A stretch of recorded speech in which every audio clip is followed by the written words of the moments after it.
Good morning. Oh my gosh. Oh, that's better light. I was like, I look really orange. You guys are going to have to put up with me trying to figure out how to get settled in the slippy chair. Hold on. This is the chair that slides you out of it, but it's the only place I can find appropriate light, and I have several things to read, so we'll just make it work, and I'll just keep like picking myself up and putting myself back in the chair. Sort of like life. You slide out on the floor and you just get back on the chair. So, I have a lot to talk about today. I know you're shocked. Sometimes I come here and I think I don't have any... Hey! I think I don't have anything to talk about, and I always do. But, so I found some notes. I think we talked about this a few weeks ago, because I know I made these notes before a scope. Thank you. Speaking of people thinking of me, I got a mystery gift. Oh yeah, snowflakes. If you put hashtag winter in your title, good morning. Who did this? A mystery gift. It's always nice to come home late on Thursday nights, which are my most exhausting day of the week, and get a surprise. Thank you from the bottom of my heart for whoever dropped this. Yeah, and Christmas brings trees. I was afraid I was going to run out of room on my title. So I think I'll alternate with winter and Christmas so we can get Christmas trees. Something else, right? If you put New Year's, you get little 2016 things. Yeah. Oh, hashtag 2016 brings you little floating 2016. Mystery gifts are so great. Thank you for whoever sent this to me. This is my favorite brand of journal. I've used it for years. And I don't usually get a hardback, so I'm very happy to see that. And I will start pasting all kinds of stuff in it. Surprises are the best, and I really, really appreciate it. Especially when they come on Thursdays. Snowflakes! Hashtag winter. So, a few weeks ago, we talked about that feather concept. And that's when I misquoted poor Tosha Silver, where the act of reaching for the feather creates the breeze that pushes it away. And I had written down, if you want to change whatever, X, in any way, you're judging it. If you want to change it, you're already judging it. And reaching toward a concept or a situation is a judgment against what is happening right now. So we talked about Eckhart Tolle saying to ask yourself, what's wrong with this moment? Why am I trying to escape this moment? There's no better practice than to embrace all, capital A. Looking for better, comparing today to yesterday. Oh, it was when I was sick, because I wrote illness progression. Is separation, is comparing A versus B. So we've talked about that concept, and then I've run across, or Michelle posted brought up Kyle Cease's video, who talks about that. Like, it's that state of non-labeling, not labeling anything, and not categorizing. So not classifying events or people or things or thoughts or whatever as good or bad, just the isness. So that's not a new concept, but I think that here's my personal theory about what's happening. After listening to some people and judging my own experiences. So I've had, since we moved to this property, several experiences that I haven't had before. Like, I've always been aware of, like, certain energy pockets on the earth. I've traveled a lot in the U.S., and I should say in the southern part. It's none of your business. That's a bumper sticker. That's a t-shirt. It's none of your business. That's a good one. So, being aware of different places on the planet that have that special feel. Like, that's what I wanted when I was doing desire mapping processes for this property, is I wanted that property that has that certain something, that little special extra boost of energy or whatever. And this has it. So when I was in August, before I started scoping a lot, I had an experience where I really felt like an energy presence in our holler, in our little valley, and it was so intense. I had to. It was coming up our road. It's like such a kidney shaker. Our road is, but I stopped the car and was looking off the over thing down where the creek runs, and you're up above it and it's running down below, and there's an open space in the trees over yonder. That's the best way to put it. And I just felt something sleepy waking up, like something that had not been acknowledged, something that hadn't been interacted with, waking up, and like glad that there are people glad that there are energy people in the valley, in the area now. So it's kind of like we're boosting it, it's boosting us. Because my husband is an energy person, whether he realizes it or not. I mean, it's so obvious. Right. I was in the road. It was so cool. So then I had another experience that's a long story, so I won't go totally into it. But it depends. In Western astrology, he's September 24th, so right on the edge of Virgo and Libra. In Vedic astrology, which I use because it fits me better, he's Scorpio. So he's actually kind of cursed. He's like Scorpio, Cancer moon, Scorpio rising. It's like a lot. It's intense. And in ours, he's like Libra, Virgo, Leo, moon, and rising sign. So he has some intensity there. Let's just call it that. So it's a long, complicated story, but when he shot the deer, I was there too. I haven't never experienced that, where it's like I guess it's an out-of-body experience. I haven't read a whole lot about that, but it was extremely intense, and it involved the Native American concept of animal tribes having their own head. So deer, or the hoofed animals, have their own head guy, so to speak.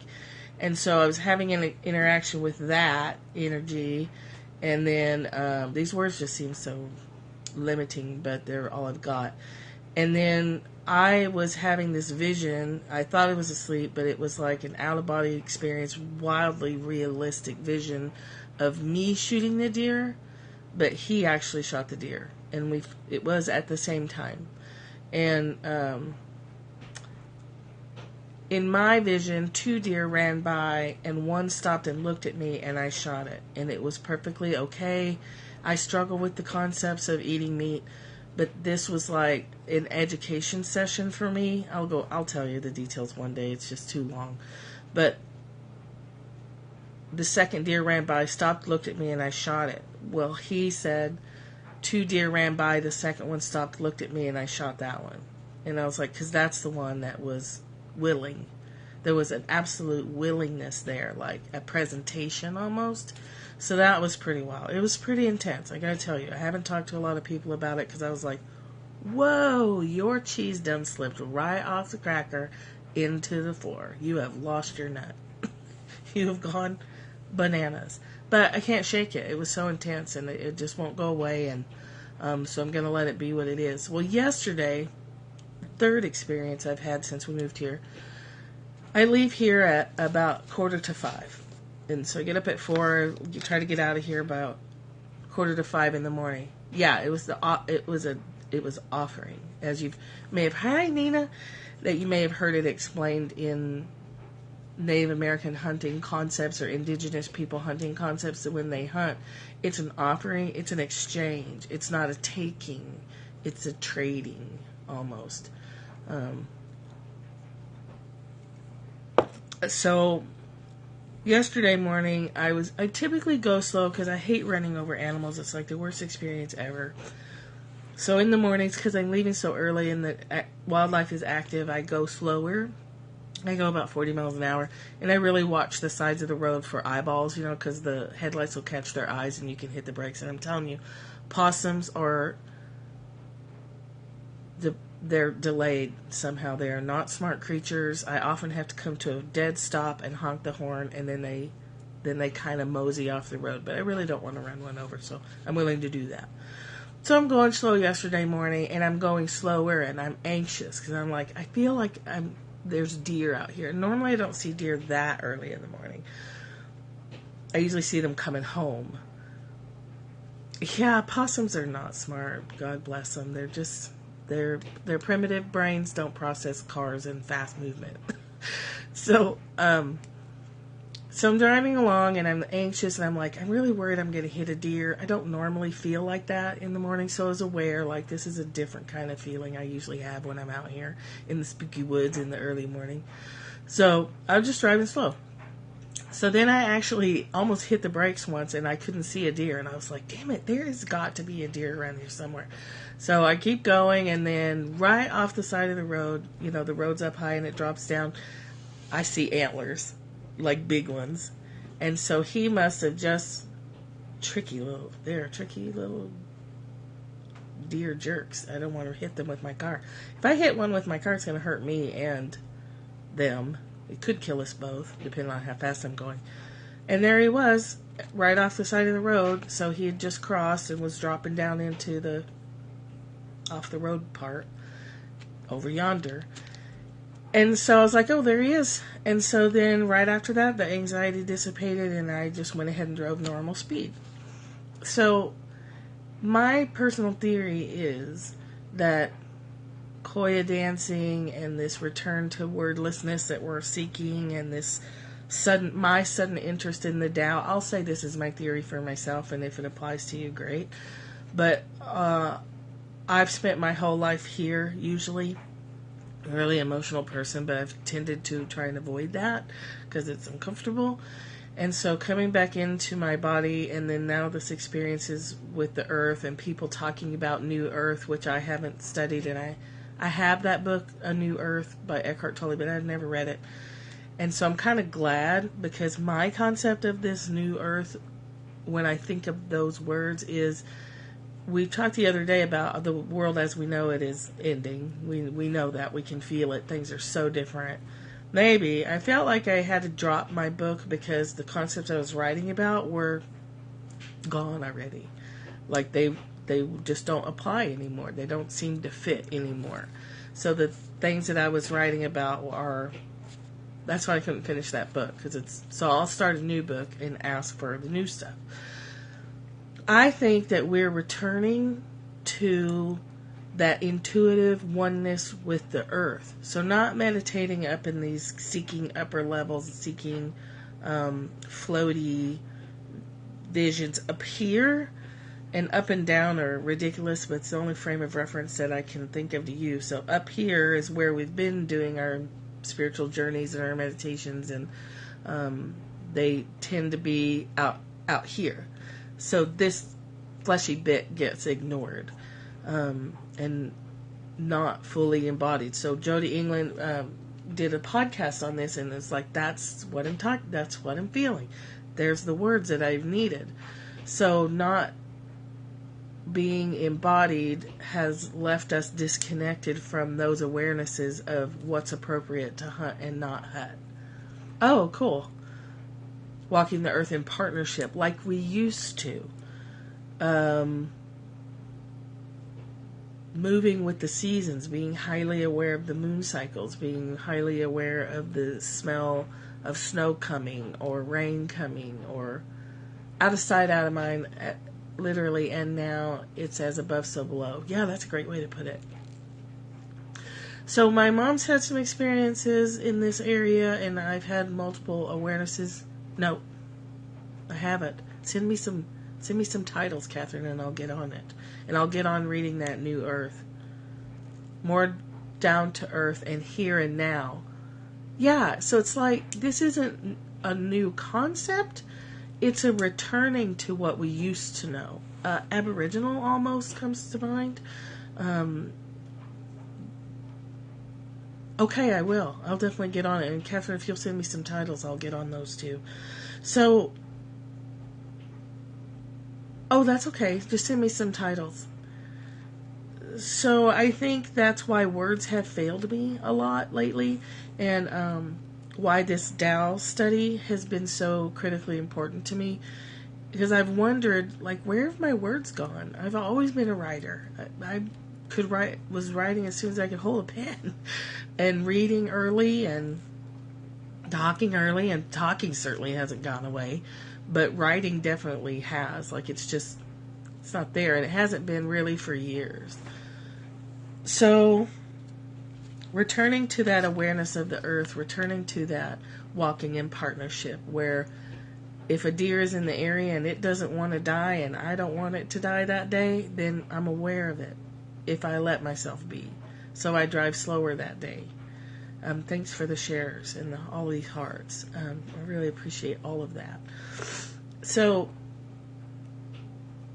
it'll be interesting to see. So what I wanted to bring before, and we'll get to our Tao stuff, and I'm sorry if I'm taking a long time to get there.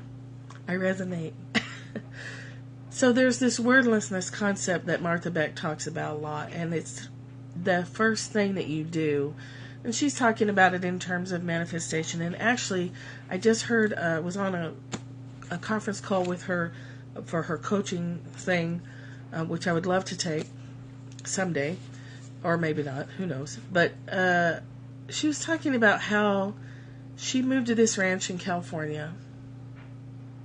Oh, God. Yes. Yeah, that's a very clear message. It's the worst. It's the worst feeling. I went through a spell in Arizona of every time I got in the car, I ran over something. And for me, it was more about getting comfortable with not being responsible for everything on the planet. It was horrible. So I was telling somebody once, and they called me the angel of death. I was like, you bitch. I'm not the angel of death. I don't have any control over these animals, and that was the point. Like, I'm not responsible for every living creature on the planet. Angel of death. I actually liked that woman, so she got away with it. I thought it was pretty harsh. This book. What I was saying is Martha Beck has said her life has become so magical that no one will believe the things that she's talking about, which is kind of how I sometimes feel.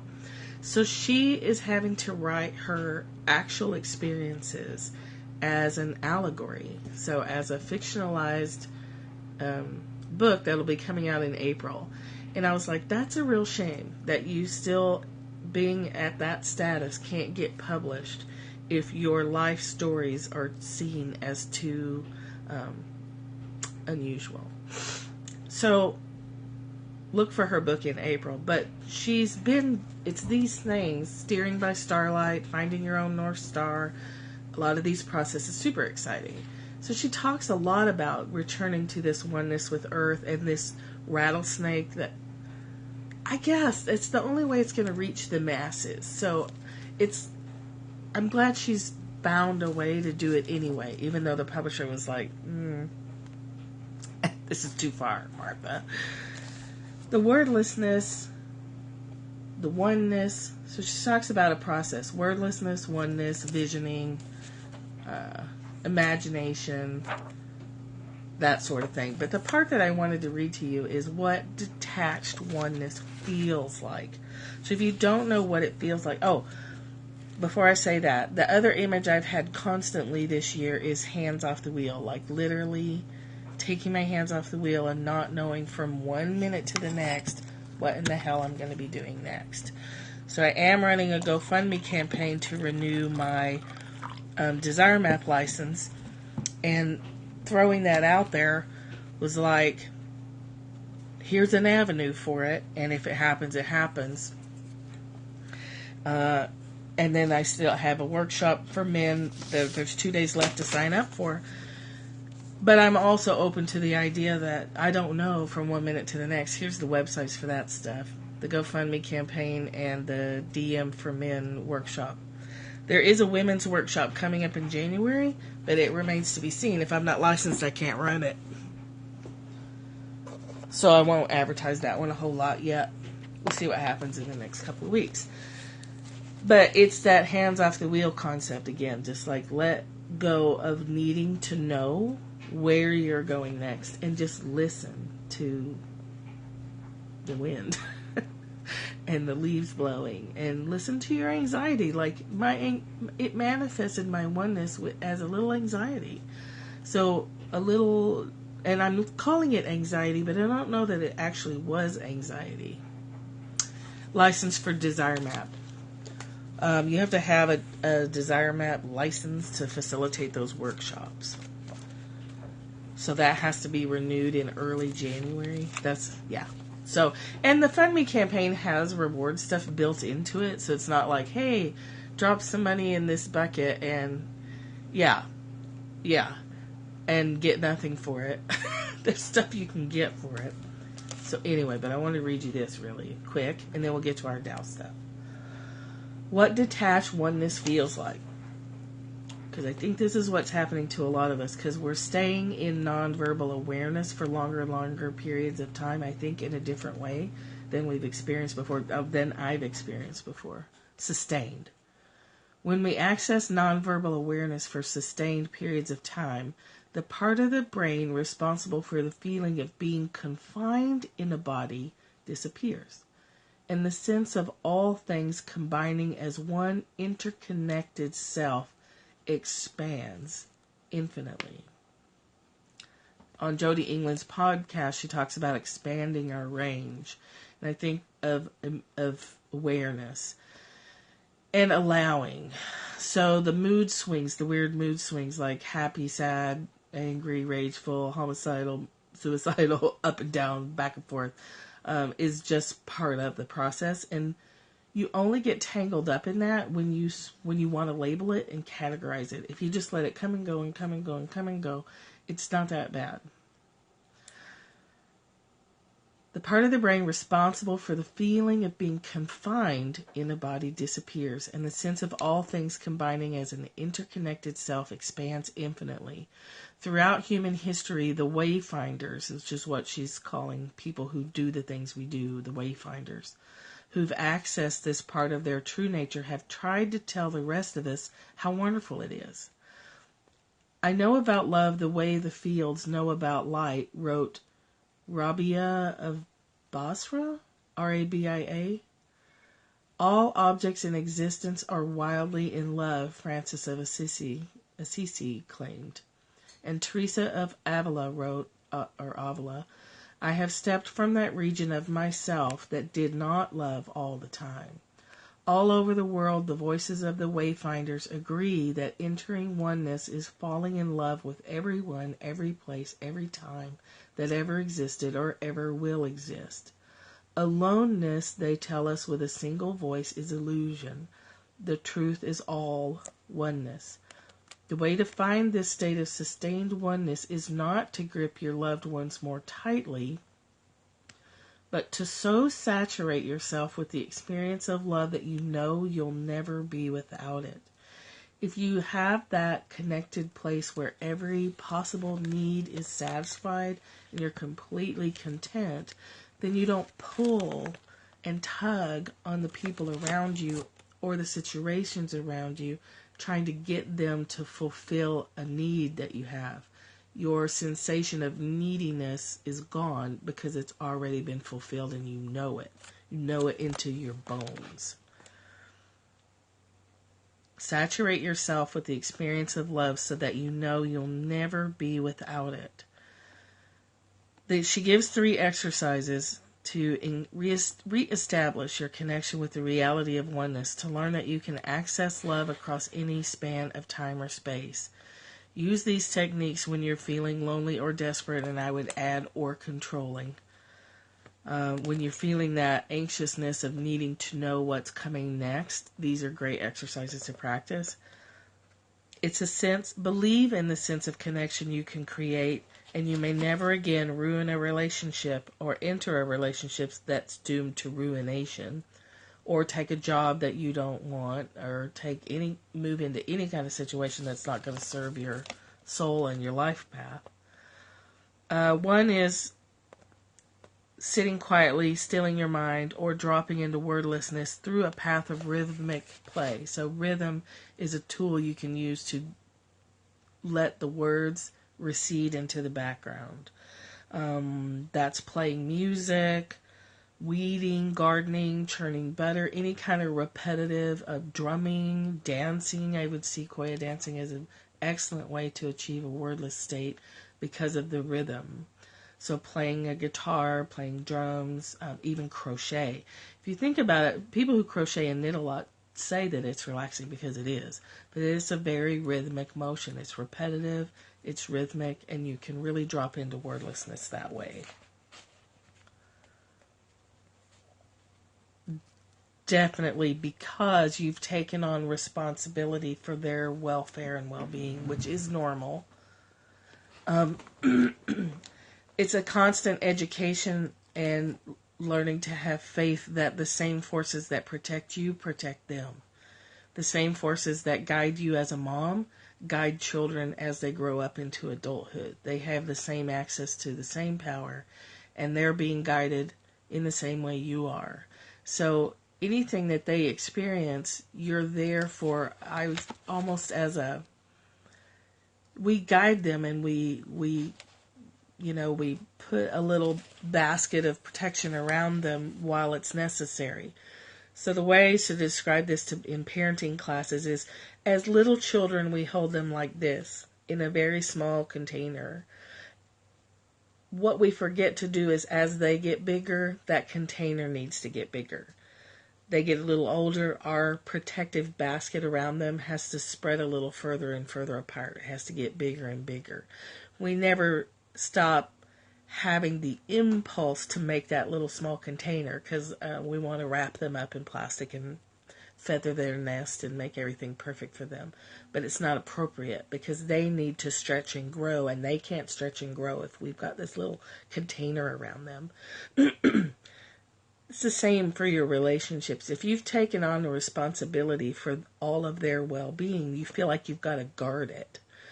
You've taken it on as your job, and it's normal. So definitely don't judge it, but practice that feeling of you're still there to catch them if they fall. Yeah.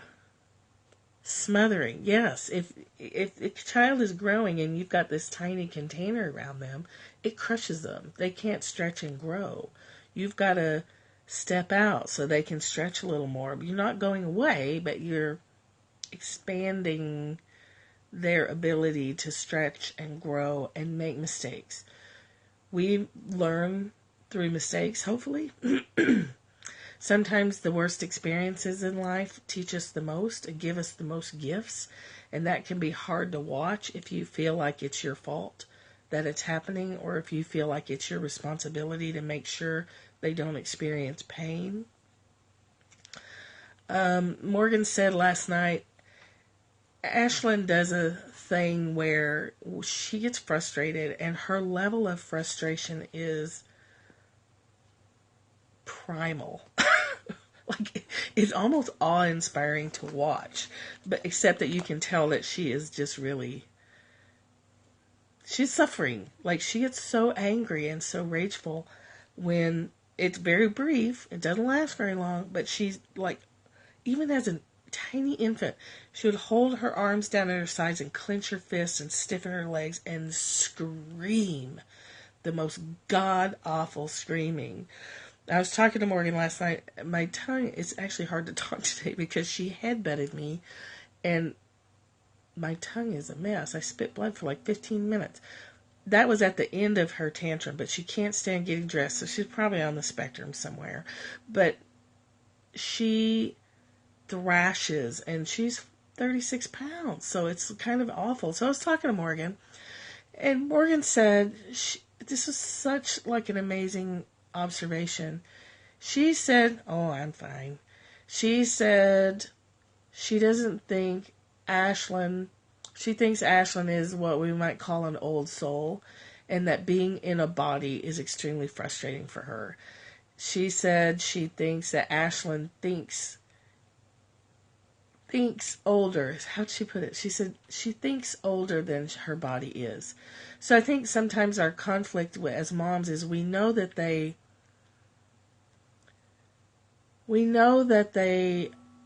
are these special souls and they have these great abilities, that comes in conflict with our human mother self that wants to protect them from everything. But the truth is, who knows how old our children are? They're as ancient as we are.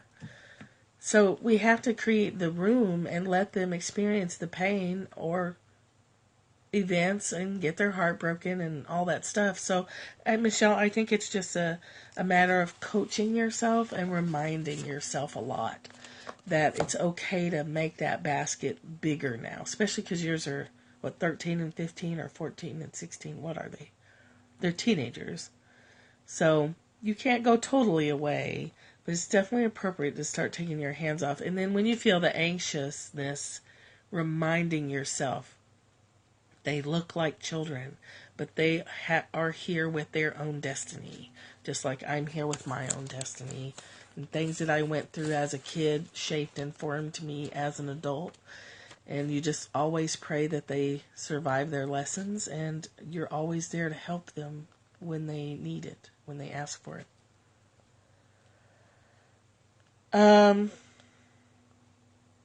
Anyway, the rhythmic. So I guess my point is that turning our attention from mind to body and turning our attention from heaven to earth, sky to earth, feels really important. It feels really important to me to remember that connection. Anytime. You can, if we're not scoping or you have an anxious moment or whatever, feel free to text me or whatever. Reading the Prophet, the section on children, helped me a lot when Morgan was little. Is it Gibran or Gibran? Gibran? Anyway, contemplate the concepts of wordlessness and allowing that wanting to change your experience is the judgment, is the process of judgment. Hey, Heidi. And as you're going through mood swings and ups and downs, not worrying, not adding anxiety to that, trying to figure it out. Like, I need to figure out why I'm moody. I need to figure out why I'm swinging from one state to another. You don't have to figure it out. It's just part of it. So just get comfortable with it and let it be what it is. The more you can not fight it, the more you can avoid labeling it, the better off you're going to be. So let's get to the point, or the reason for today. So, well, who knows what the reason is, but anyway, this is our deal. My name's Michelle Wolf, 30 minutes later, at CandyCheckDesigns.com. Across the top, you can find tabs that tell you what I do, which is a lot. And we have our Just Be Moody. Just be moody. We're struggling, I'm struggling, have been struggling with it because I want to understand it. The need to understand those things is over.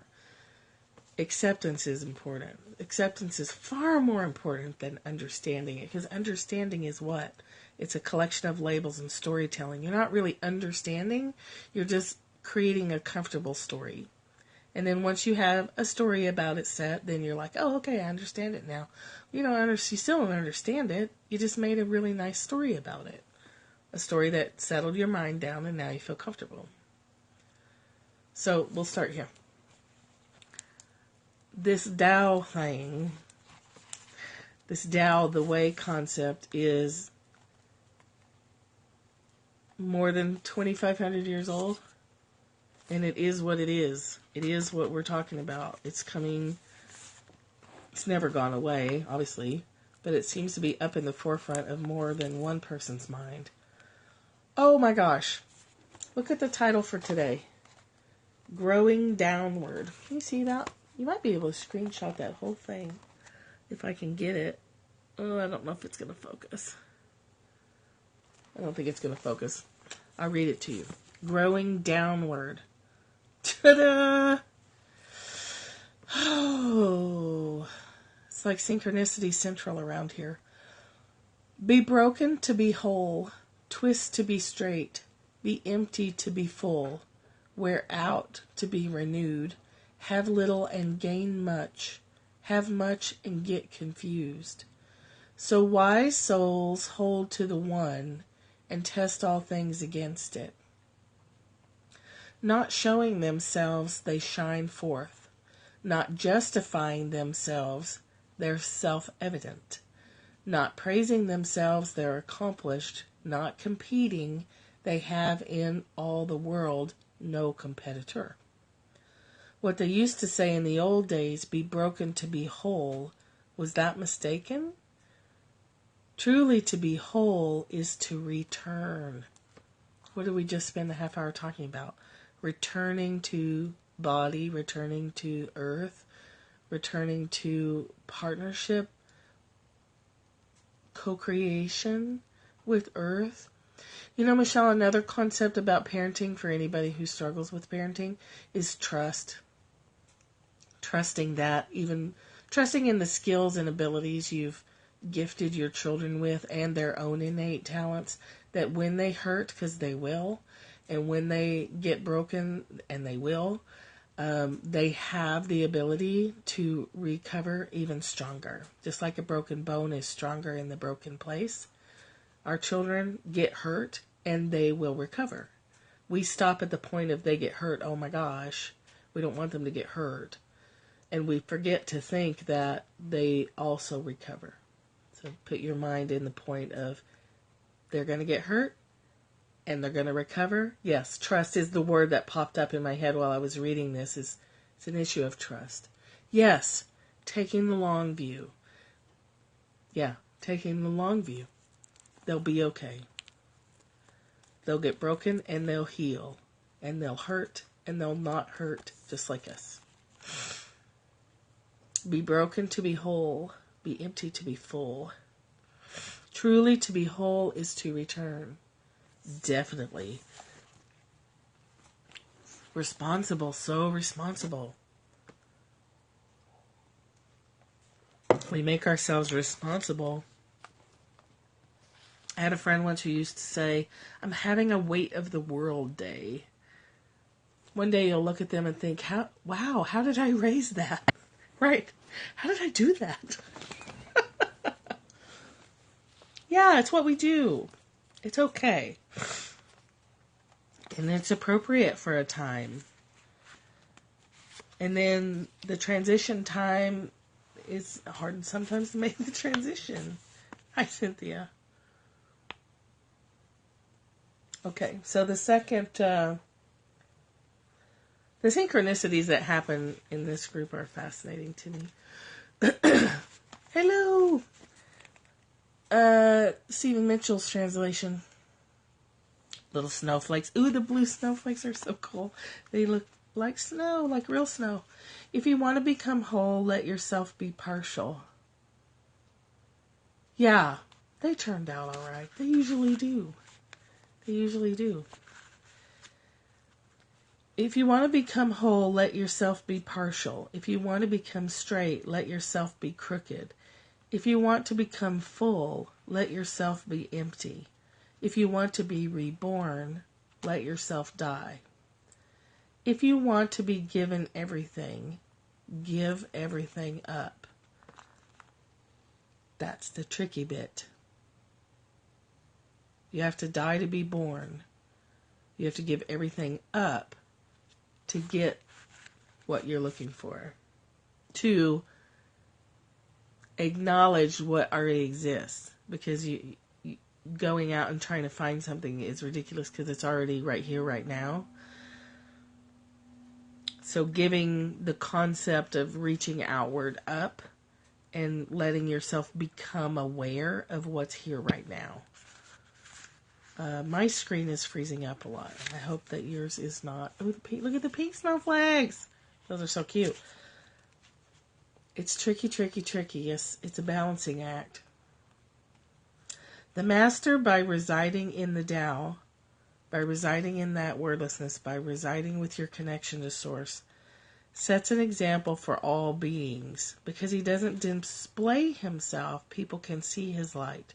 Because he has nothing to prove, people can trust his words. Because he doesn't know who he is, people recognize themselves in him. Because he has no goal in mind, everything he does succeeds.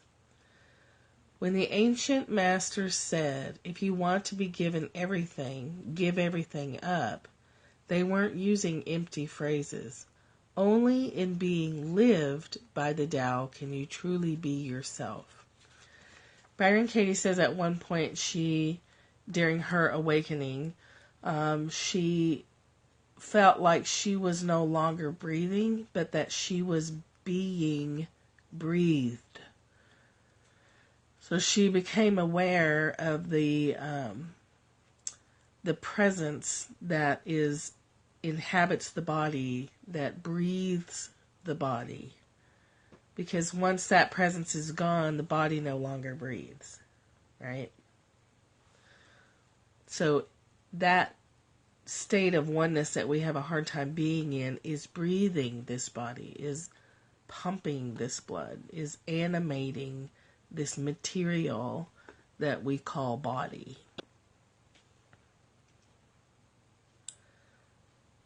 Residing in the Tao, residing in the peaceful, non-labeled place where everything is allowed to be as it is, where everything is allowed to exist by its own right, without need for justification, without need for explanation, without need to be bound up and wrapped in storylines.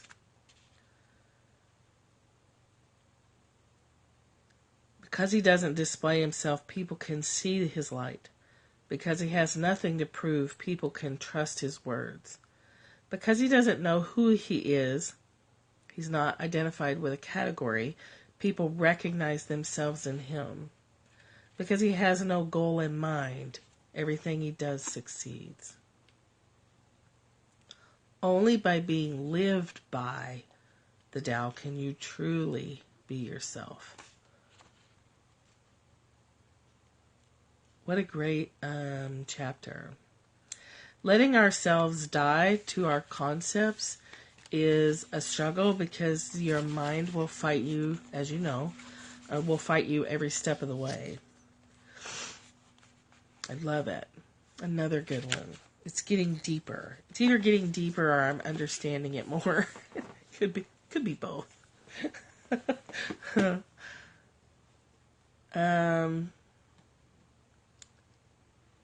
So what my mind does is I get into wordlessness and I get into that place where I don't have an impulse at all. And then when I come out of it, my mind will then sometimes freak out still and say, well, then what do I do? Well, you wait. You wait for the next impulse. And then you do that. But sometimes there's a gap, and you have to be peaceful in the gap while you're waiting for the next creative impulse to make itself known. So Byron Katie's take on this is fairly long, so I might just read half of it. To be empty, to surrender, to be lived by the Tao. This isn't a lofty goal that can be attained only after years of spiritual practice. When you really go inside yourself for the love of truth and question even one stressful concept, the mind becomes a little saner, a little more open, and you begin to see there is no objective world out there. It's all projected. You've been living in your story of the world. We want to be wonderful, generous people, but when we don't get our way, we turn into something else, in the name of goodness, of course. When we work with mind, the projector, eventually we begin to live in a state of clarity and kindness. It's possible to be kind all the time, not just when we get our way. This leaves us with a lot of energy to serve people. As long as you believe any negative concept about a person, such as he's selfish, she's arrogant, he shouldn't do this, she should be that, you're going to project it onto everyone.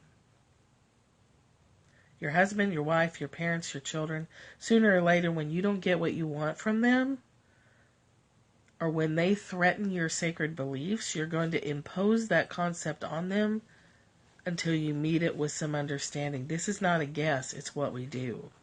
We're not attached to people. Oh, did I freeze up? My nose is itchy. There it goes. I'm seeing some lag. Okay, good. My screen keeps freezing up. Okay, that's weird. All right. Well, good. I'll just keep rattling away. We're not attached to people. We're attached to concepts about people. We're not attached to people. We're attached to our concepts, our story about people. That's why it's disruptive when someone changes, because they blow our story about them. Same thing happens when we change and other people react negatively to it. It's because we've blown their story about us. So if people have a story that I'm a certain way and I do something different, then they're disturbed. Like, but I thought you were such and such. Well, you thought wrong, honey. Or I am that. And I'm also this.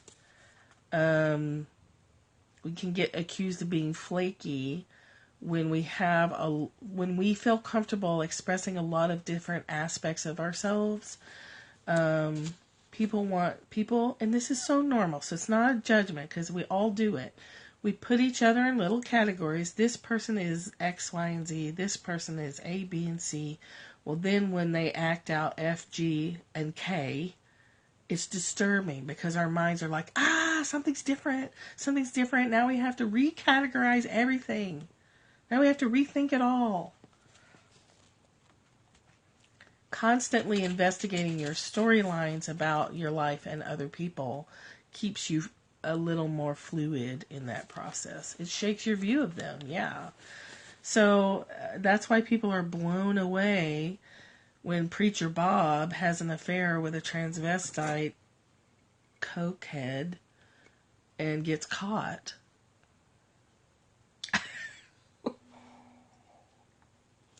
People can hardly stand it because the label, the box for preacher can be pretty narrow and tends to disregard the truth that a preacher is still a person, still full of human frailty, still prone to the exact same mistakes. We want to put those people up above us into some level of perfection that we feel like we don't have. And that's a terrible trap for everybody. When you truly love yourself, it's not possible to project that other people don't love you. I like to say when I walk into a room, I know that everyone in it loves me. I just don't expect them to realize it yet. I know you love me. You might just not know it yet.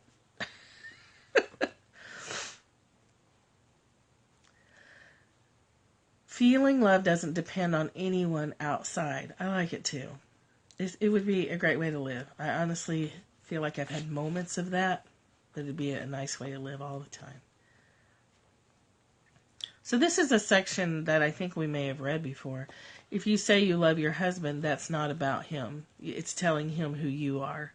You tell the story of how he's handsome and fascinating, and you love your story about him. You're projecting that he's your story. Then when he doesn't give you what you want, you start to tell a story about how he's mean, controlling, and selfish, and that doesn't have anything to do with him either. If my husband says, I adore you, I think, oh, I love that he thinks I'm his sweet dream. How happy he must feel about that. If he were to come to me and say, the worst day of my life is when I met you or married you, then I would think, oh, he's having a nightmare. I hope he wakes up soon. It's not personal.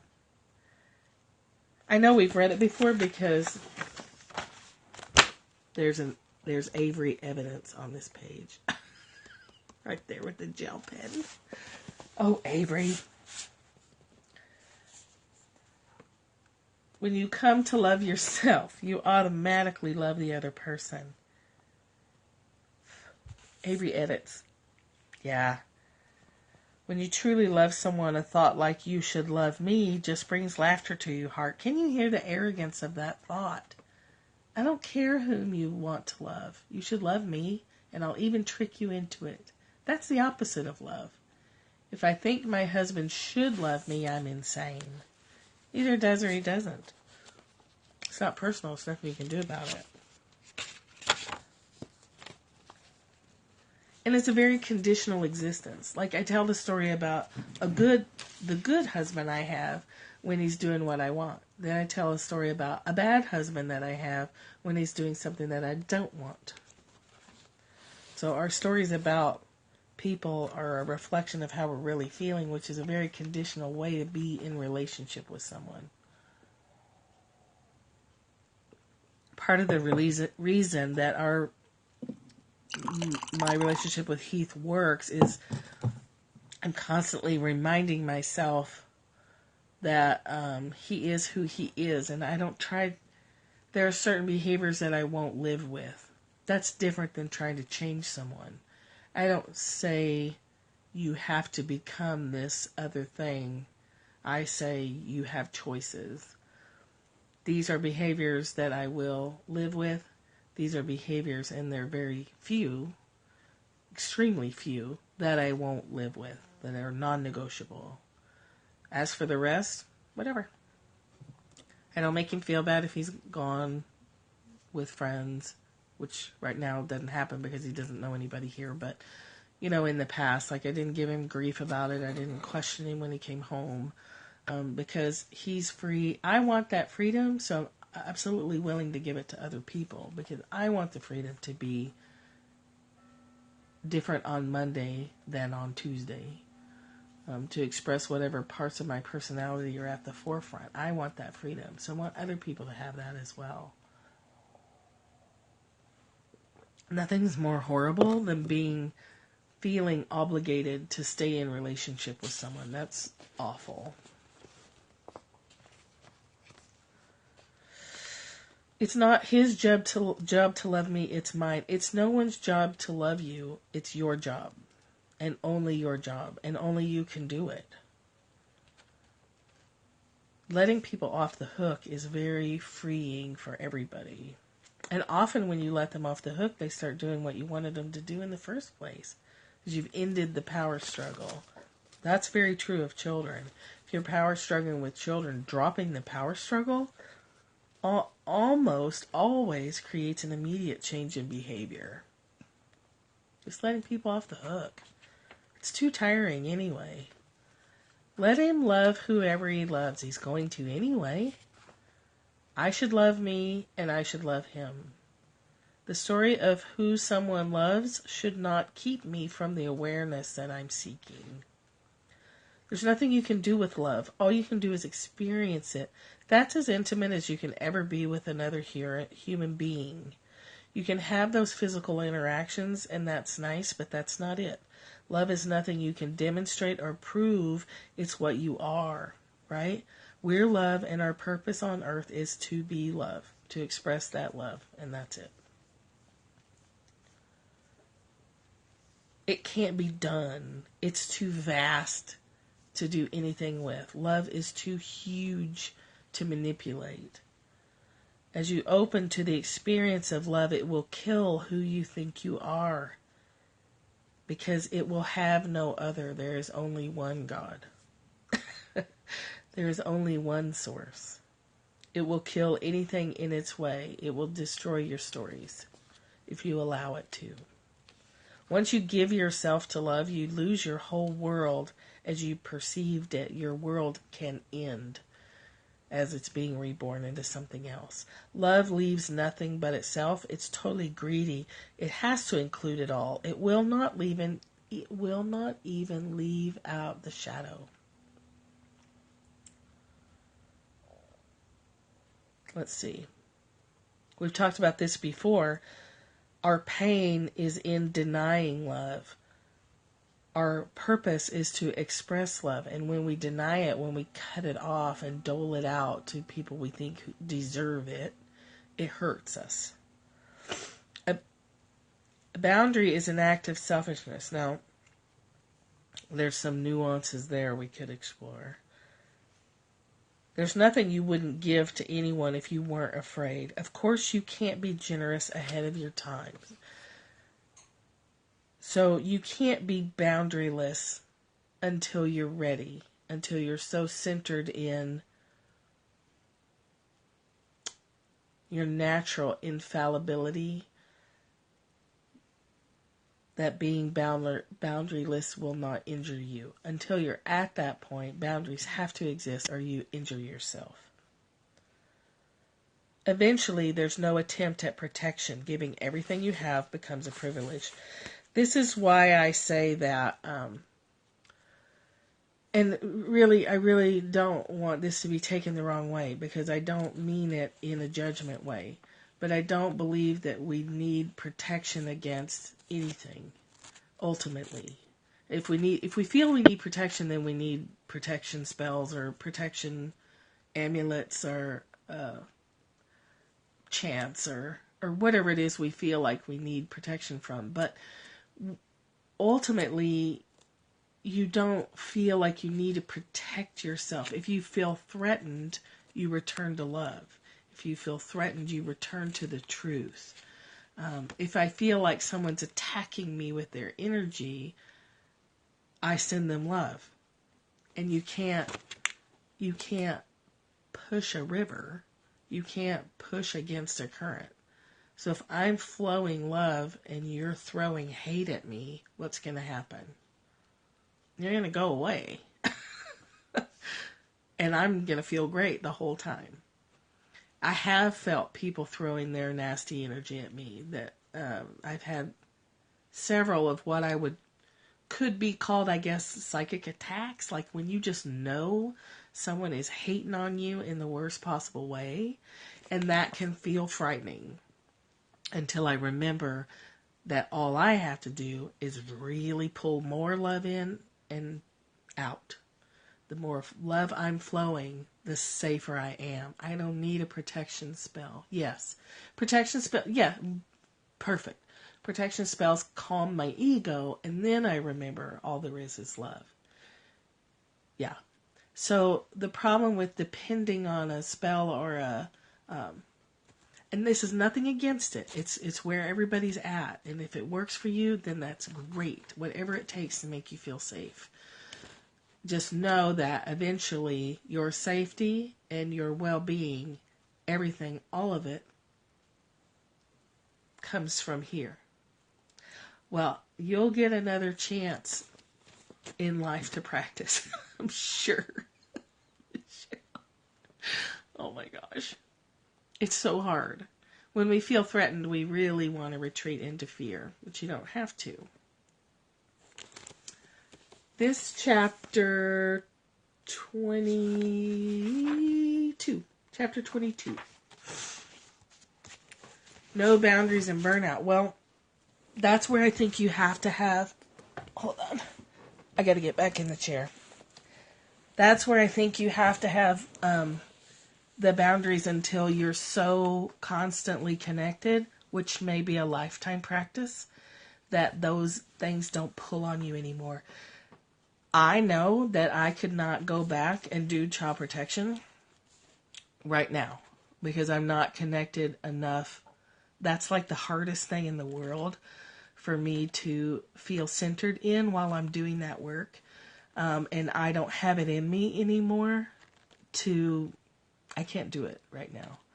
There might be a day where I am so connected all the time and so understanding that what children are experiencing is part of their own destiny that I could do the work without getting attached. But right now I know that I cannot. So at this stage of the game, Cynthia, I think that's what she's saying is that boundaries are critical until they're not needed anymore. At some point you may not need them anymore.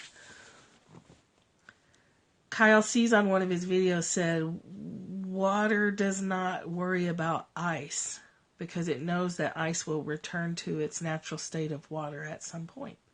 So it doesn't worry about ice. It doesn't worry about what happens to ice cubes. It doesn't worry about it. If we fully and completely were able to live in a state knowing, yes, please don't drop your boundaries. You don't have to consciously do it. They will naturally fall away. the more understanding we have that each living thing has its own destiny, and we play a role, but we're not responsible. So there's an issue of taking on responsibility that doesn't belong to us. That's why kids listen to people who are not their parents, even though they're saying the same thing. We have an investment of responsibility, and they know it. So they don't hear it as well as they do coming from someone who has no investment in them. It's easy for me to work with teenagers because I don't feel responsible for their ultimate outcome. So I don't worry about it. I help them, and I know they're going to be okay, and I appreciate their cleverness and their brutal honesty, and I'm not invested. So it's harder to work with our own kids because we have a sense of responsibility and we have an attachment to where they're going, and that colors the love. People grieve more losing a dog than they do over losing a family member, because the relationship with your dog is unconditional and there's no ambivalence. You love that dog, you accept that dog, they chew your damn shoes and you love them anyway. They puke on the carpet and you don't care, you just clean it up. That is the unconditional love. So there's no complications there. Husbands don't listen. Right. So one practice, Cynthia, when you're surrounded by other people's pain, is to not resist it. This is a practice. This is not a recommendation that you go out and marinate in pain. But a practice is to let a little bit of the pain go through. When you're empathic and haven't been, we weren't trained how to do this as kids, like we might have been in an indigenous culture or back in time. It's the resistance to the pain that hurts. So when other people's pain is radiating from them and we fight against it, the point of pain is in that fight. I hope this is making sense. And try this on for size. Just test it out a little bit at a time. I can, as a therapist, sit with other people's pain and let it go through me. Adults. Children are harder. You're like in the most, I don't even know how to describe it. It's like the worst practice ground ever is challenging yourself to this process with children. Try this in a little way. When someone's hurting around you, the pain, their agony, it's Tonglen practice. Have you heard of Tonglen? Tonglen. You breathe in the pain, which sounds counterintuitive, and you breathe out the peace. It's Tonglen. So when someone's hurting around you, the first thing you're taught as a therapist is to breathe. Our automatic response to other people's pain and distress is to stop breathing and start resisting it, and the resistance process hurts. But breathing it in allows it to come on through, and you're kind of creating a container for, you're taking, in a sense, what they're giving. Yes, you can do it with emotional pain. You can do Tonglen with the pain of other people. When your child is crying, breathe. That's how you, when people say that you're creating a space for people's emotions to express, that's what you're doing. You're taking all the judgment out. You're removing all resistance, and you're just allowing all of their stuff to come in and flow right out. So they have a place to put it, and you have a way to move it on through. So it's a wind current. It's a current of emotional pain. If it's fully flowing through you, it won't leave you exhausted. If it's leaving you exhausted, you're there's still some resistance there, some tangled up story. A pure flowing through, you won't be tired on the other side of it. I can do now Reiki all day long and not feel tired. If I'm tired, I know that I'm putting too much of myself in it. Good morning. Thanks for stopping by. That's how you work around pain. That's that boundaryless existence. That's a challenge and it's a practice, and you can only do as much as you can do. And your exhaustion level is your indicator of how much you're actually allowing to flow through. If you're super tired, there's still some work to be done. Does that make sense? Like a garden hose, water just flows through it. It doesn't get tangled up unless there's a knot in the hose. If there's a kink in the hose, then pressure builds up and there's pain.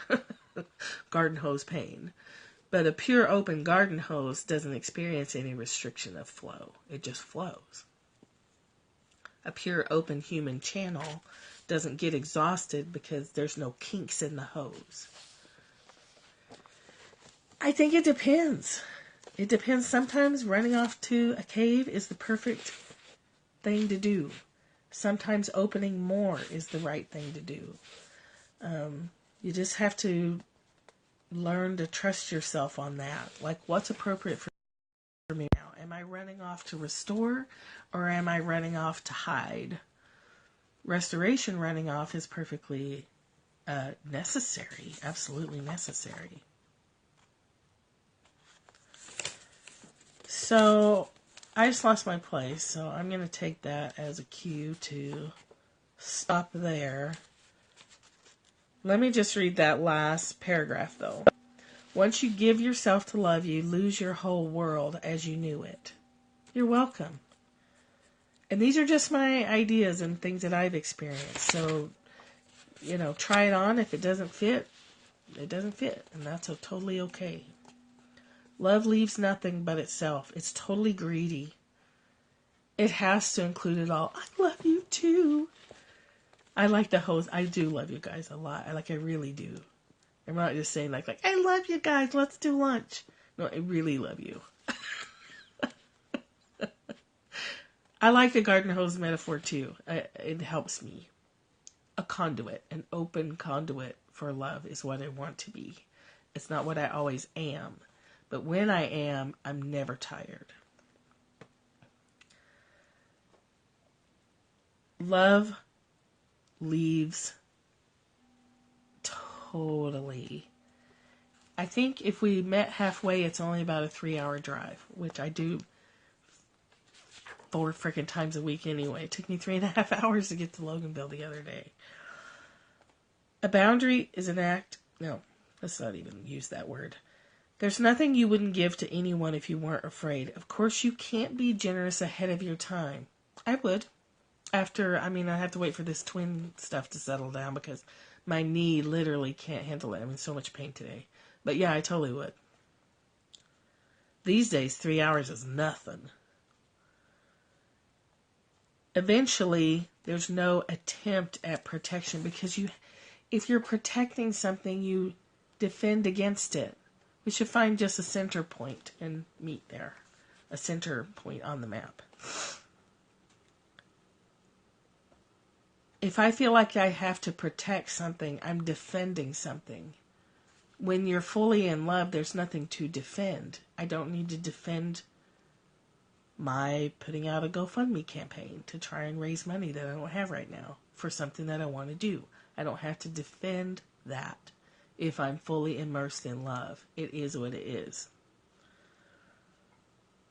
Giving everything you have becomes a privilege. The only true love affair is the one with yourself. I am married to me, and that's what I project onto everyone. I love you with all my heart, and you don't even have to participate. So there's no motive in I love you. I can love you completely, and you have nothing to do with it. You can love anybody you want. No one can stop you. In the movie Adaptation with Nicolas Cage and Meryl Streep, At the end of the movie, it's two twin brothers. It's a fascinating movie, adaptation. It was a sleeper movie. I don't think it was ever very popular, but it's incredibly deep. At the end, this twin brother is Ego. The other brother is Flow. The way he lives his life is Flow. It's innocent like a child. And the other brother is constantly criticizing him for that. It's such a good movie. At the end,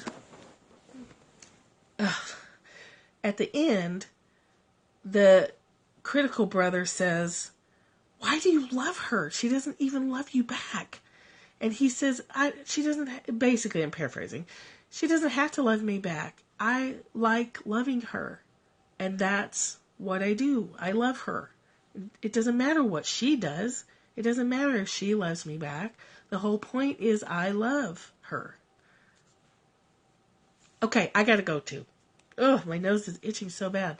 And I've been talking forever. So, we've covered a lot today. A lot. So, replay viewers, if you stuck it out this long, good for you. Hopefully you got something out of it. So we've talked about Martha Beck. We've talked about A New Earth. We've talked about returning to walking in partnership with Earth and our bodies and the Tao Te Ching, 2 translations, and a chapter out of Byron Katie's book. So we've been like massively productive today. Which will make up for tomorrow when things will be disjointed again because I'll have the twinsies with me. Tomorrow's Twinkie Day. You fell asleep. You were taking information in anyway. We covered a lot of meat today. There was a lot of meat on the bone today. So, again, just business stuff. There's 2 days left. I'm sorry. Saturday night, I think at midnight, is when time runs out for the men's only Desire Map Workshop is here. 2 days left for that. And then the fundraising campaign for my license is here. GoFundMe.com/Michelle Wolf. Okay, Tanya, and if you need more time, just let me know. You're close enough that I can priority mail it. I just need probably 3 days lead time. So anyone that buys, I'm trying to raise $1,800 total. I'm almost 10% there. Thank you to the people who've donated. There is reward levels so you can get something for your donation. Just let me know what you need. Just message me. It's fine. We can do a direct PayPal and bypass Eventbrite altogether, which actually saves fees. So that's there. There's portrait rewards there. There's Reiki sessions. There's oil consultations there for your donations. Good morning, Susan. Just wrapping up. And then this Desire Map workshop is just for men. Trying to get about 4 people in there. 4 makes a good group and everybody gets special attention that way. That's all I got. Thank you again to whatever angel sent me this book in the mail. Really, really so sweet. I have a couple of suspicions who it might be, but we'll respect the anonymity of it. Okay? So, check those 2 things out if you feel motivated to do so. Thank you! Happy Friday to you too, Kim.